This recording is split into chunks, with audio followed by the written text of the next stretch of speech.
뭐라고? 약해 빠진 나라 한국에 간다고? 주변국의 통제를 받는 그런 나라가 뭐 볼 게 있다고? 여기 북한에서 온 한 정책 분석가가 태국에 거주하면서 한국을 가보겠다고 하니 동료들이 이구동성 외치는 말입니다. 어떤 일이 있었는지 이야기 시작해 보겠습니다. 저는 태국에 살게 될 거라고는 전혀 생각하지 못했어요. 그런데 이렇게 와 있네요. 제 이름은 리에진이고 원래는 북한에서 살았어요. 지금은 태국의 한 연구소에서 정책 분석가로 일하고 있죠. 정말 큰 변화이고 가끔은 아직도 실감이 잘 안 나요. 매일 아침 창밖에서 들려오는 새소리로 잠을 깨요. 고향에서의 조용한 아침과는 정말 다르죠. 기지개를 켜고 아래를 내려다보면 바쁜 거리 풍경이 펼쳐져요. 사람들은 벌써 출근 준비로 분주하고요. 근처 포장마차에서 풍겨오는 매운 음식 냄새가 코를 자극해요. 그 냄새에 배가 고파져서 아침 먹을 시간이 됐다는 걸 떠올리게 되죠. 출근 준비를 하면서 제가 여기까지 어떻게 왔는지 생각하게 돼요. 북한에서는 외부 세계가 위험하고 악하다고 배웠거든요. 남한은 약하고 다른 나라들의 통제를 받는다고 들었어요. 그런데 지금 태국에서 살다 보니 그런 이야기들이 정말 맞는지 잘 모르겠어요. 가방을 챙겨 집을 나서면 밖에 나가는 순간 더운 공기가 마치 벽처럼 저를 덮쳐요. 여기는 정말 덥고 습해요. 몇 달을 살았는데도 아직 적응이 안 됐어요. 이마에 땀이 송골송골 맺히는 걸 느끼면서 근처 지하철역까지 걸어가요. 전철 안에서 주변을 둘러보면 정말 다양한 사람들이 있어요. 아시아 다른 나라에서 온 것 같은 사람들도 있고 피부나 머리색이 밝은 사람들도 있죠. 이렇게 한 곳에 여러 다른 사람들을 한꺼번에 보는 게 아직도 낯설어요. 회사에 도착해서 책상에 앉아 컴퓨터를 켜요. 제 일은 태국이 다른 나라들과 어떻게 협력해야 하는지 연구하고 글을 쓰는 거예요. 많은 경우에 저는 태국이 중국과 더 가까워져야 한다고 주장해요. 제 머릿속엔 중국이 강하고 중요한 나라라고 각인돼 있거든요. 그게 제가 배운 거니까요. 그런데 가끔 이런 보고서를 쓰다 보면 헷갈리기도 해요. 중국이 정말 그렇게 대단한 나라일까요? 다른 나라들이 정말로 제가 배운 것처럼 나쁜 나라일까요? 요즘 이런 생각들이 자꾸 머릿속에 떠오르더라고요. 점심시간에는 구내식당에서 동료들과 같이 앉아요. 그들은 주말에 있었던 일들을 이야기하며 웃고 떠들죠. 저는 듣기만 하고 말을 많이 하진 않아요. 다양한 배경을 가진 사람들과 대화하는 게 아직도 익숙하지 않거든요. 그러던 중에 동료인 짜이가 저한테 말을 걸어요. 혜진 씨, 한국하고 새로 맺은 무역 협정에 대해서 어떻게 생각해요? 순간 얼어붙었어요. 한국 이야기가 나올 때마다 항상 불편해요. 저 잘 모르겠어요. 저는 더듬거리며 말했죠. 제가 아는 게 별로 없어요. 짜이가 놀란 듯 저를 쳐다봐요. 근데 혜진 씨, 한국 사람이잖아요? 이 문제에 대해서 의견이 있을 줄 알았는데 얼굴이 뜨거워지는 게 느껴졌어요. 저는 북한 출신이에요. 저는 조용히 설명했어요. 거긴 좀 다르거든요. 순간 테이블에 정적이 흘렀어요. 그들의 눈에는 호기심과 약간의 당혹스러움이 섞여 있는 게 보였어요. 그들도 어떻게 반응해야 할지 모르겠는 눈치였죠. 그러다 다른 동료인 녹이 그 침묵을 깨며 말했어요. 그래도 혜진 씨가 여기 우리랑 함께 있어서 좋아요. 그녀는 따뜻한 미소를 지으며 말했어요. 저는 작게 미소를 지으며 고마운 마음을 느꼈지만 여전히 조금은 어색했어요. 퇴근 후에 천천히 집으로 걸어가면서 생각에 잠겼어요. 거리에 노점상들이 저녁 장사를 준비하고 있었어요. 구워지는 고기 냄새와 신선한 과일 향이 공기 중에 퍼졌어요. 여기는 정말 활기차고 색다른 곳이에요. 제가 알던 세상과는 완전히 다르죠. 아파트 계단을 올라가면서 제 현재 삶에 대해 생각했어요. 저는 이제 제가 가고 싶은 곳에 갈 수 있고 읽고 싶은 걸 읽을 수 있고 말하고 싶은 걸 말할 수 있어요. 그런데 가끔은 이렇게 많은 자유 속에서 어떻게 해야 할지 모르겠어요. 세상이 너무 크고 복잡하게 느껴지거든요. 집 문을 열고 들어와서 아담하지만 아늑한 제 아파트에 발을 들였어요. 책장에 나만에 관한 책이 눈에 들어왔어요. 얼마 전에 산 건데 아직 용기가 없어서 펼쳐보진 못했어요. 오늘 밤에 읽어볼까? 스스로에게 그렇게 생각했죠. 오늘 밤엔 한번 시작해볼까 싶었어요. 간단한 저녁을 준비하면서 창밖에 방콕에 반짝이는 불빛들을 바라봤어요. 북한에 있는 제 가족이 저를 보면 무슨 생각을 할까 궁금해졌어요. 자랑스러워할까요? 실망할까요? 아니면 혼란스러워할까요? 이 질문들에 대한 답은 없어요. 하지만 저녁을 먹으면서 한 가지 중요한 걸 깨달았어요. 태국에서의 이 새 삶은 단지 다른 직장을 갖거나 다른 나라에서 사는 것 이상의 의미가 있구나 하고요. 이건 제가 배우고 성장할 수 있는 기회이고 어쩌면 전혀 다른 시각으로 세상을 볼 수 있는 기회일지도 몰라요. 쉽지는 않겠죠. 제가 이해하지 못하는 것도 많고 의심해야 할 오래된 믿음들도 많으니까요. 하지만 오랜만에 처음으로 앞으로의 미래에 대해 설레는 감정을 느껴요. 내일은 또 어떤 새로운 것을 발견하게 될지 정말 기대가 돼요. 저는 또 긴 하루를 마치고 지친 몸을 소파에 내던졌어요. 리모컨을 손에 들고 TV 채널을 바꾸려 했지만 너무 피곤해서 그냥 멍하니 화면을 바라봤죠. 한국 역사에 대한 다큐멘터리가 나오고 있었어요. 평소 같았으면 한국 관련 프로그램은 바로 넘겼을 거예요. 저는 북한에서 자라면서 한국에 대한 불신을 배웠거든요. 그런데 오늘은 그냥 그대로 틀어두기로 했어요. 그러다가 이상한 일이 일어났어요. 화면 속의 한국은 제가 항상 생각해오던 약하고 의존적인 나라가 아니었어요. 오히려 활기 넘치고 깊은 역사를 지닌 에너지로 가득 찬 나라로 보였어요. 다큐멘터리는 고대 시대로 시작했어요. 고구려 왕국이 나오더군요. 용맹한 전사들과 견고한 성체들이 눈앞에 펼쳐졌어요. 저도 모르게 앞으로 몸을 기울였어요. 고구려라는 나라에 대해 들어본 적이 없었거든요. 해설자가 고구려가 어떻게 외침을 막아내고 강력한 제국을 건설했는지 설명해줬어요. 제가 배웠던 한국의 모습과는 완전히 달랐어요. 그 다음은 고려 시대가 나왔어요. 화면에는 아름다운 청자 도자기들이 나왔는데 너무 섬세해서 숨만 쉬어도 깨질 것처럼 보였어요. 이건 단순히 예쁜 그릇이 아니었어요. 한국의 예술과 무역 능력을 보여주는 증거였죠. 다큐멘터리에서는 고려가 이 도자기를 전 세계로 수출하면서 다른 나라들과 교류를 쌓아갔다고 설명했어요. 저도 그 도자기 하나를 직접 만져보고 그 역사적인 무게를 손끝으로 느껴보고 싶다는 생각이 들었어요. 하지만 가장 큰 충격은 금속 활자 인쇄에 대한 이야기였어요. 여러분, 한국이 금속 활자 인쇄를 최초로 발명했다는 걸 알고 계셨어요? 저는 전혀 몰랐어요. 다큐멘터리에서는 이 발명이 지식을 얼마나 빠르게 퍼뜨릴 수 있게 했는지 보여줬어요. 심지어 유럽보다도 먼저라니 믿기 힘들었어요. 평생 동안 동아시아의 모든 혁신은 중국에서 온 것이라고 배웠는데 한국이 세계를 바꾼 발명을 했다는 사실에 충격을 받았죠. 다큐멘터리를 보면서 여러 감정이 뒤섞였어요. 한편으로는 배운 것들에 놀라기도 했고 또 다른 한편으로는 혼란스럽고 조금 화도 났어요. 왜 이제껏 이런 걸 몰랐을까요?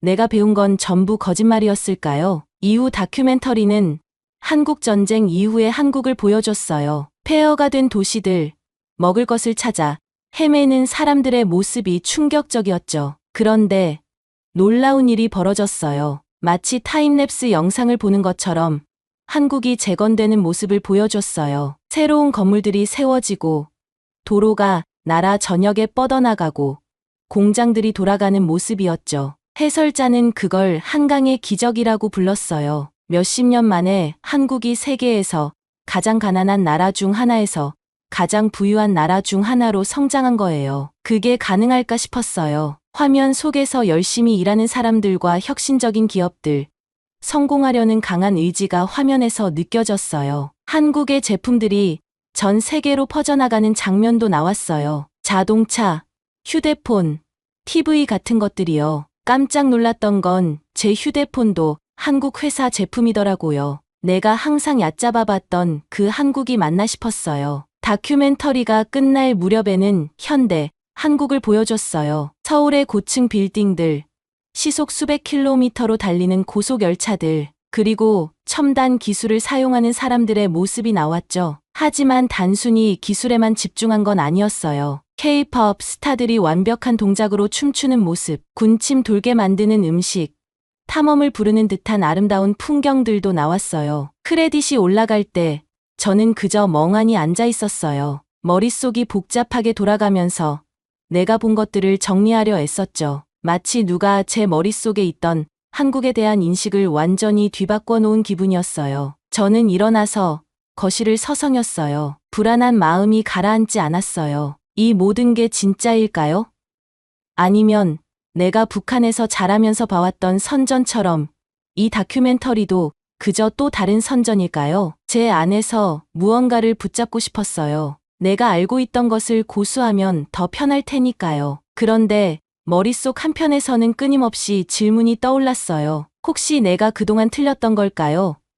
한국이 제가 생각했던 그런 약하고 의존적인 나라가 아니었다면요. 이런 생각들이 머릿속을 맴돌아서 도저히 마음을 가라앉힐 수가 없었어요. 결국 저는 결심했어요. 한국을 직접 가봐야겠다고요. 더 이상 다른 사람들의 이야기나 오래된 고정관념에 의지하지 않기로 했어요. 제주도라는 유명한 관광지에 가서 제 눈으로 직접 보고 판단할 생각이었어요. 온라인으로 비행기 표를 예약하면서도 가슴이 설레면서도 긴장됐어요. 이 여행이 제가 알고 있던 모든 것을 바꿀 수도 있잖아요. 하지만 인생이란 게 원래 그런 거 아닌가요?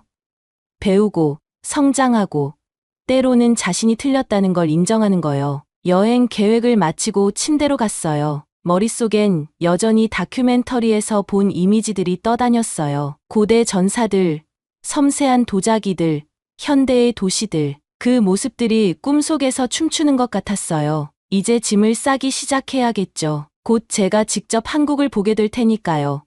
그것이 어떤 모습일지 몰라도요. 비행기에서 내리자마자 따뜻한 제주 공기가 얼굴을 스쳤어요. 저는 깊게 숨을 들이마시며 가까운 바다에서 오는 짠내를 느꼈죠. 드디어 한국에 처음 온 거였어요. 긴장되면서도 설레는 기분이 동시에 들었어요. 공항은 사람들로 북적거렸고 모두 바쁘게 움직이고 있었어요. 저도 사람들 따라 수암을 찾는 곳으로 갔고 거기서 제 작은 캐리어를 기다렸어요. 서 있는 동안 주변을 둘러보니 모든 게 정말 깨끗했어요. 바닥이 반짝반짝 빛났고 먼지 하나도 보이지 않았죠. 감탄스럽긴 했지만 너무 기대하지 않기로 했어요. 공항은 늘 깨끗하게 보이려고 하잖아요. 가방을 찾고 나서 택시를 타러 밖으로 나갔어요. 그런데 그때부터 뭔가 조금씩 달라지기 시작했어요. 인도가 사람들로 꽉 차 있어서 사이를 요리조리 피해 가야 했죠. 걸으면서 이상한 냄새가 나서 코를 찡그렸는데 저 멀리 한 남자가 길 모퉁이에서 대놓고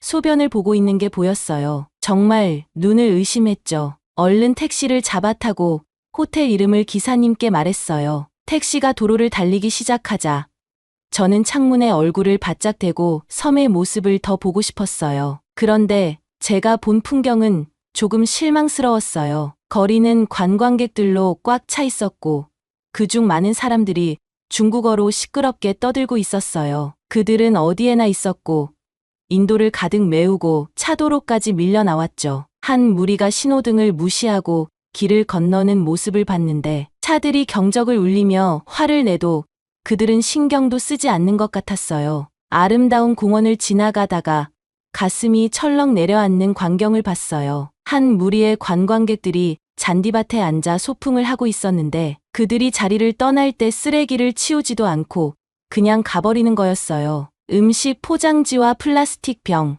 다른 쓰레기들이 여기저기 흩어져 있었어요. 그들이 이렇게 무례할 수 있다는 게 믿기지 않았어요. 그 다음에 멋진 사찰을 지나갔어요. 화려한 색감과 정교한 디자인이 눈길을 끌어서 섬에 대한 실망감이 조금 가시더라고요. 그런데 그때 또 다른 충격적인 장면이 눈에 들어왔어요. 몇몇 관광객들이 사찰 앞에서 셀카를 찍고 있었는데 그건 괜찮았어요. 문제는 그들이 사찰의 돌 조각 위로 올라가서 포즈를 취하며 사진을 찍기 시작한 거예요. 이게 얼마나 무례한 행동인지 그들은 전혀 모르는 것 같았어요. 호텔에 도착할 즈음 저는 기분이 완전히 가라앉아 있었어요. 제가 다큐멘터리에서 봤던 한국은 어디에 있었던 걸까요? 청결함과 문화, 전통을 존중하는 모습은 찾아볼 수 없었어요. 제가 본 건 혼란과 무례함 뿐이었죠. 체크인을 하고 방에 들어와 침대에 몸을 던졌어요. 너무 지치고 실망스러웠어요. 창문을 열어두었더니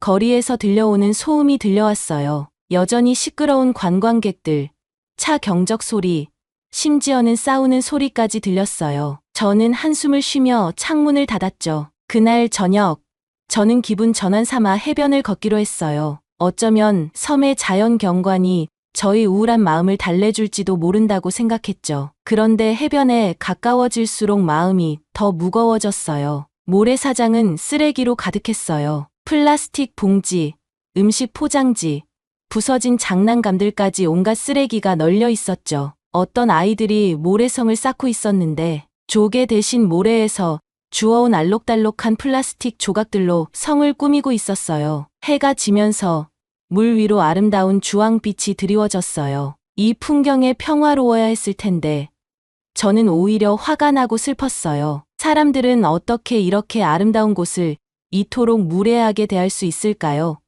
한 무리의 관광객들이 석양을 배경으로 셀카를 찍고 있었는데 찍고 난 뒤 빈 입료캔을 모래사장에 그냥 던져버리는 거예요. 호텔로 돌아가는 길에 마지막으로 저를 충격에 빠뜨린 일이 있었어요. 문화재로 보이는 멋진 돌 구조물 앞을 지나가고 있었는데 그 앞에서 몇몇 젊은 관광객들이 모여 있더라고요. 그들은 손에 마커를 들고 그 고대 돌에 자기 이름과 웃긴 그림들을 낙서하고 있었어요. 저는 그 자리에 얼어붙었죠. 참을 수가 없어서 소리쳤어요. 저기요.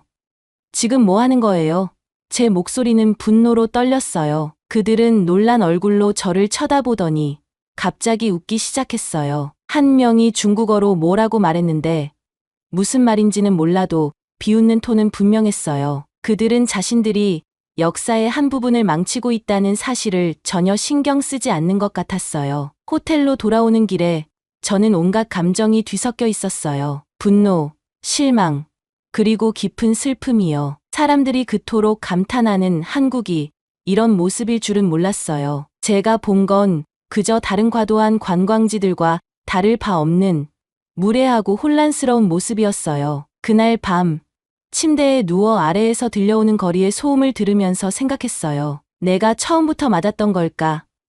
한국은 다큐멘터리처럼 멋진 곳이 아닌 걸까? 이런 실망스러운 생각들이 머릿속을 맴돌다가 결국 피곤함에 잠이 들었어요. 다음 날은 또 어떤 실망이 기다리고 있을지 궁금해하면서요. 다음 날 아침 일찍 일어났어요. 어제 본 장면이 생각나서 실망스러운 기분이었죠. 관광객들이 너무 지저분하고 무례했었거든요. 그래서 해변을 걷기로 했는데 아마 쓰레기로 가득 차 있을 거라고 생각했어요. 그런데 정말 놀랄 일이 기다리고 있었어요. 모래사장에 발을 딛는 순간 제 입이 떡 벌어졌어요. 해변이 너무 깨끗한 거예요. 마치 아무도 거기에 온 적이 없었던 것처럼요. 황금빛 모래가 눈앞에 깨끗하고 부드럽게 펼쳐져 있었고 아침 햇살이 잔잔한 파도 위에서 반짝거리고 있었어요. 제 눈을 믿을 수가 없었죠. 어떻게 이럴 수가 있지? 하고 혼잣말로 중얼거렸어요. 주변을 둘러보면서요. 그때 모래 위에서 무언가 이상한 게 움직이는 게 보였어요. 처음엔 개인 줄 알았는데 가까이 다가오니까 작은 로봇인 거예요. 신발 상자 크기 정도 되는 로봇이었는데 작은 바퀴로 모래 위를 굴러다니더라고요. 그 로봇이 작은 플라스틱 조각을 기계 팔로 집어서는 자기 몸 안에 넣는 걸 보고 놀랐어요. 호기심이 생겨서 그 로봇을 따라갔어요. 걷다 보니 해변 곳곳에 이런 작은 기계들이 더 있는 게 보였어요. 천천히 하지만 꾸준히 움직이면서 아주 작은 쓰레기 조각들까지 다 줍고 있더라고요. 마치 작은 로봇 청소부 팀이 일하고 있는 것 같았어요. 와, 대단하네. 제가 낮게 속삭였어요. 점점 더 흥미가 생겨서 주변을 좀 더 살펴보기로 했어요. 해변 입구 근처에서 평범한 쓰레기통처럼 생긴 게 하나 보였는데 가까이 가보니까 작은 화면과 반짝거리는 불빛이 달려 있었어요. 그 옆에 있는 표지판에는 이렇게 적혀 있었어요. 스마트 쓰레기통 제주를 깨끗하게 지키는 친구. 바로 그때 한 가족이 와서 쓰레기를 버렸어요. 그랬더니 쓰레기통이 기분 좋은 삐삐 소리를 내면서 화면에 제주를 깨끗하게 지켜주셔서 감사합니다. 현재 75% 찼습니다라는 메시지가 떴어요. 우와, 정말 멋지다. 그 가족의 어린아이가 외쳤어요. 저도 모르게 미소가 지어졌어요. 진짜 신기했거든요. 나중에 알게 됐는데 이 스마트 쓰레기통은 거의 찼을 때 청소팀에게 메시지를 보낼 수 있대요. 그래서 쓰레기가 넘치지 않고 해변이 항상 깨끗하게 유지되는 거였죠. 계속 걷다가 해변을 따라 카메라들이 여기저기 설치되어 있는 걸 발견했어요. 처음엔 조금 불편했어요. 북한에서는 카메라가 있으면 정부에서 감시하고 있다는 느낌이었거든요. 그런데 곧 카메라의 용도를 설명하는 표지판을 봤어요. AI 기술이 탑재된 카메라 제주를 안전하고 깨끗하게 지킵니다. 이 카메라는 인공지능을 사용하여 1점 쓰레기 투기를 감지해 청소팀에 알립니다. 2점 안전하지 않은 행동을 식별해 사고를 예방합니다. 3점 문제 발생 시 보안팀이 신속하게 대응할 수 있도록 돕습니다. 우리는 여러분의 프라이버시를 존중합니다. 개인 정보는 저장되지 않습니다. 정말 놀라웠어요. 제가 기억하던 투박한 감시 카메라가 아니었어요. 이건 모두의 안전과 환경을 지키기 위한 똑똑한 도구였죠. 해변이 점점 붐비기 시작하자 또 흥미로운 게 보였어요. 누군가가 쓰레기를 버리거나 하지 말아야 할 행동을 할 때마다 근처 스피커에서 정중한 안내 방송이 나왔어요. 항상 중국어로요. 처음엔 좀 이상하다고 생각했어요. 그러다가 제주도는 중국인 관광객들이 비자 없이 방문할 수 있다는 이야기를 떠올렸어요. 그래서 중국 관광객이 그렇게 많은 거였죠. 한국 사람들이 이 많은 관광객을 관리하면서도 자기 섬을 아름답게 지키는 방법을 고안해낸 거였어요. 시간 가는 줄도 모르고 해변을 걸으며 계속 새로운 스마트 솔루션들을 발견했어요. 보상을 주는 재활용 기계, QR코드를 스캔하면 현지 가이드와 규칙을 알려주는 표지판, 그리고 해변 청소 도구를 대여할 수 있는 작은 스테이션까지요. 이곳에선 누구든지 원하면 청소에 동참할 수 있더라고요. 하루가 끝날 때쯤 머릿속이 봤던 것들로 가득 찼어요. 바다를 바라볼 수 있는 벤치에 앉아 모든 걸 정리해 보려고 했어요. 해가 지면서 하늘이 아름다운 주황빛과 분홍빛으로 물들었어요. 제 앞에 선 가족들이 해변을 즐기고 아이들은 파도에서 뛰어놀고 있었어요. 그리고 그 작은 로봇들은 여전히 굴러다니며 해변을 깨끗하게 하고 있었죠. 어제 봤던 광경이 떠올랐어요. 쓰레기와 무례함하지만 이제는 이해가 됐어요. 한국이 지저분하거나 관광객을 감당하지 못해서 그런 게 아니었어요. 그들은 이런 문제들을 해결하기 위해 놀라운 스마트한 방법들을 찾아냈던 거였어요. 매일 수천 명의 방문객이 있어도 그들의 섬을 아름답게 유지할 수 있게 하는 기술이었죠. 제가 상상도 못했던 기술이요. 처음으로 한국에 대해 약간의 존경심이 생겼어요. 큰 문제에 맞닥뜨렸지만 그들은 그것을 멋지게 해결해냈어요. 해가 지는 걸 보며 제 생각이 바뀌고 있음을 깨달았어요. 한국에는 제가 생각했던 것보다 훨씬 더 많은 것들이 있었던 거예요. 노트를 꺼내서 생각나는 아이디어들을 적기 시작했어요. 아마도 태국에서도 이런 해결책들이 도움이 될 수 있을 거예요. 우리도 관광업으로 인해 여러 가지 문제를 겪고 있으니까요. 제가 배운 것들을 꼭 공유하고 싶었어요. 하늘이 점점 어두워지고 별들이 하나둘씩 나타날 때쯤 저는 결심을 했어요. 남은 여행 동안 진짜로 이곳을 더 탐험하고 배워야겠다고요. 한국이 한번 저를 놀라게 했으니 또 어떤 놀라움이 기다리고 있을지 궁금했어요. 제주도에 머무는 동안 제가 전에는 전혀 눈치채지 못했던 것들이 하나씩 보이기 시작했어요. 매일매일 새로운 것을 발견하면서 한국을 보는 시각이 완전히 바뀌었죠. 어느 날 아침, 저는 현지 시장에 가기로 했어요. 신선한 생선 냄새와 매콤한 김치 냄새가 가득했어요. 한 할머니가 채소 값을 두고 상인과 흥정을 하고 있는 모습을 보면서 미소가 지어졌어요. 이 모습이 태국 시장에서 보던 장면과 크게 다르지 않았거든요. 시장을 둘러보다가 흥미로운 걸 발견했어요. 많은 상인들이 스마트폰으로 결제를 받고 있었던 거예요. 작은 갑 한 대에도 고객들이 QR코드를 스캔할 수 있게 해놨더라고요. 북한에서는 주로 현금을 썼던 기억이 떠올랐어요. 그런데 여기서는 사람들이 일상 속에서 기술을 받아들이고 있더라고요. 그날 오후, 저는 섬을 더 탐방해 보기로 하고 버스를 탔어요. 버스는 깨끗했고, 시간도 정확했어요. 가장 인상 깊었던 건 디지털 화면이 현재 위치와 각 정류장 도착 시간을 정확하게 보여주는 거였어요. 심지어 여러 언어로 안내 방송까지 나오더라고요. 태국의 관광객들에게도 이런 시스템이 얼마나 유용할까 싶었어요. 여행 중에 전통 한국 마을도 방문했어요. 처음에는 그냥 흔한 관광지가 아닐까 생각했는데 그건 제 오해였어요. 마을은 생동감 넘치는 곳이었어요. 사람들은 알록달록한 한복을 입고 있었는데 단순한 쇼가 아니었어요. 많은 현지인들이 일상생활 속에서 한복을 입고 있었거든요. 마을 한쪽에서 작은 공방을 발견했어요. 한 할아버지가 젊은 사람들에게 한지 만드는 법을 가르치고 있더라고요. 그들이 전통 기법과 현대적인 방법을 섞어가며 작업하는 모습이 너무 흥미로웠어요. 한국이 어떻게 옛 전통을 지키면서도 발전해 왔는지 생각하게 됐어요. 해가 지기 시작할 때쯤 저는 아름다운 해변에 도착했어요. 모래는 발밑에서 부드럽게 느껴졌고 물은 저녁 햇살에 반짝였어요. 가족들은 피크닉을 즐기고 아이들은 모래성을 쌓고 있었죠. 평화로운 장면이었는데 무언가가 제 눈길을 끌었어요. 물가 근처에서 젊은 사람들이 쓰레기를 줍고 있었어요. 공원 직원들이 아니었어요. 그냥 일반 시민들이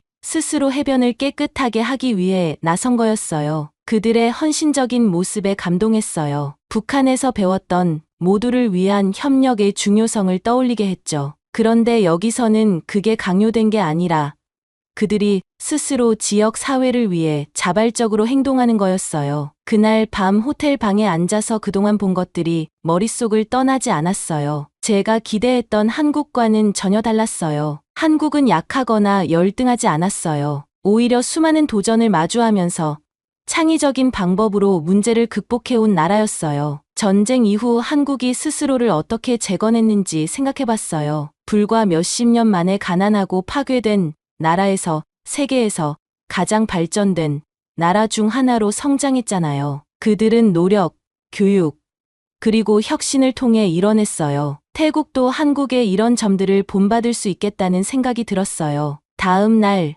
저는 현지 학교를 방문했어요. 교실에는 최신 기술들이 가득했어요. 학생들은 태블릿을 사용하고 전자 칠판을 활용했어요. 그런데 가장 놀라웠던 건 학생들이 얼마나 적극적인지였어요. 질문도 하고 그룹으로 토론도 하고 배우는 것 자체에 정말로 흥미를 느끼는 것처럼 보였어요. 제가 북한에서 경험했던 엄격한 교육 시스템과는 너무나 달랐죠. 학교 복도를 걷다가 기후변화나 사회정의 같은 글로벌 이슈에 대한 포스터들을 봤어요. 한국은 단지 자기 발전에만 집중하는 게 아니라 젊은이들을 세계 시민으로 키우고 있구나 싶었어요. 제주도에 있는 동안 삶을 더 나은 방향으로 만들기 위해 얼마나 많은 세심한 노력이 기울여졌는지 계속해서 깨닫게 됐어요. 장애인들을 위한 경사로와 엘리베이터가 어디에나 있었고 공원에는 노인들이 운동할 수 있는 기구들이 마련되어 있었어요. 심지어 공공 화장실도 항상 깨끗하고 잘 관리되어 있었어요. 이 모든 경험을 통해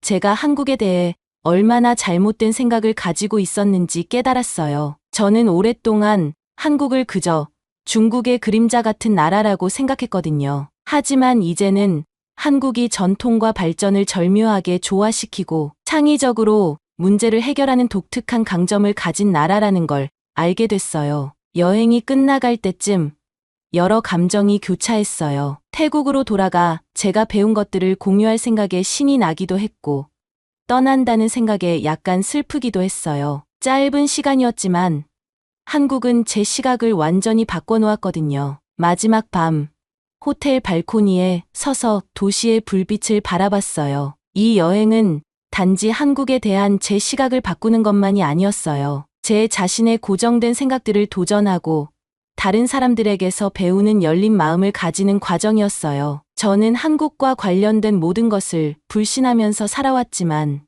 이제는 이곳을 비전과 회복력으로 이뤄낸 영감의 땅으로 보게 됐어요. 짐을 싸면서 저는 달라진 사람으로 태국으로 돌아간다는 걸 느꼈어요. 더 이상 좁은 시각을 가진 정책 분석가가 아니었어요. 혁신과 문화적 자부심의 힘을 직접 본 사람이었죠. 이 새로운 생각들을 제 일에 반영해서 태국을 더 나은 곳으로 만드는 데 기여할 생각에 가슴이 뛰었어요. 제주도에서의 여행은 회의적인 조사로 시작했지만 제 미래를 상상도 못할 방식으로 바꿔놓은 변혁적인 경험으로 끝났어요. 제주도 여행이 저한테 얼마나 큰 변화를 줬는지 믿기지 않았어요. 태국으로 돌아오는 비행기 안에서 머릿속은 온갖 새로운 생각들로 가득했어요. 마치 답답했던 방의 창문이 열리면서 신선한 공기와 빛이 들어오는 느낌이었죠. 그동안 저는 제 고정관념에 갇혀 있었어요. 예전에는 한국을 약하고 중요하지 않은 나라라고 생각했었거든요. 하지만 이제는 달라졌어요. 한국은 그저 또 다른 나라가 아니었어요. 오히려 사람들이 열심히 일하고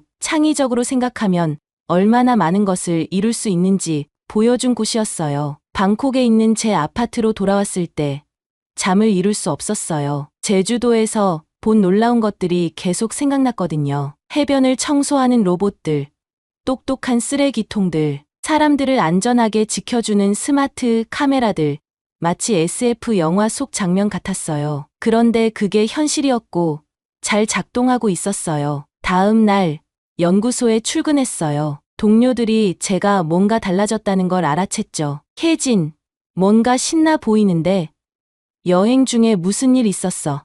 친구 짜이가 물었어요. 깊게 숨을 들이쉬고 대답했어요. 정말 많은 일이 있었어. 그리고 제가 본 것들을 이야기하기 시작했어요. 처음엔 다들 헷갈려 하는 것 같았어요. 몇몇은 웃기도 했죠. 로봇이 해변을 청소한다고?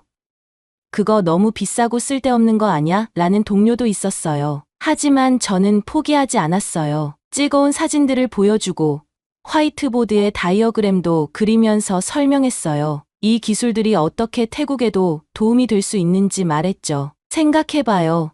제가 말했어요. 우리 태국에도 정말 아름다운 해변이 많잖아요. 그런데 관광객들이 너무 많이 오고 쓰레기를 버리고 가면 어떻게 돼요?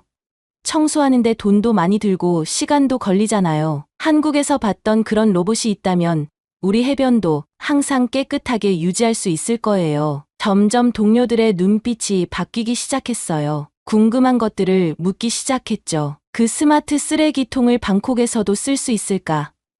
우리 국립공원에 AI 카메라를 설치하면 어떨까? 그 후 몇 주 동안 저는 연구에 몰두했어요. 한국의 기술과 그들이 어떻게 문제를 해결하는지에 대해 가능한 모든 것을 공부했어요. 그리고 태국이 관광지 청소와 관광객 문제를 해결하는데 얼마나 많은 돈을 쓰고 있는지 조사했어요. 그리고 보고서를 쓰기 시작했죠. 제가 지금까지 쓴 것 중 가장 중요한 보고서였어요. 연구소 동료들뿐만 아니라 태국 정부 사람들에게도 한국의 사례에서 무엇을 배울 수 있는지 보여주고 싶었거든요. 저는 우리가 어떻게 기술을 활용해 태국의 관광을 더 나아지게 할 수 있는지 썼어요. 스마트 쓰레기통이 도시를 어떻게 깨끗하게 유지할 수 있는지 설명했고 AI 카메라가 문화유산을 보호할 수 있는 방법도 제시했어요. 심지어 태국 해변에 특화된 해변 청소 로봇을 직접 만들어 보자고 제안했어요. 하지만 단순히 한국을 따라 하자는 게 아니었어요. 태국만의 방식으로 이 아이디어들을 발전시키고 싶었어요.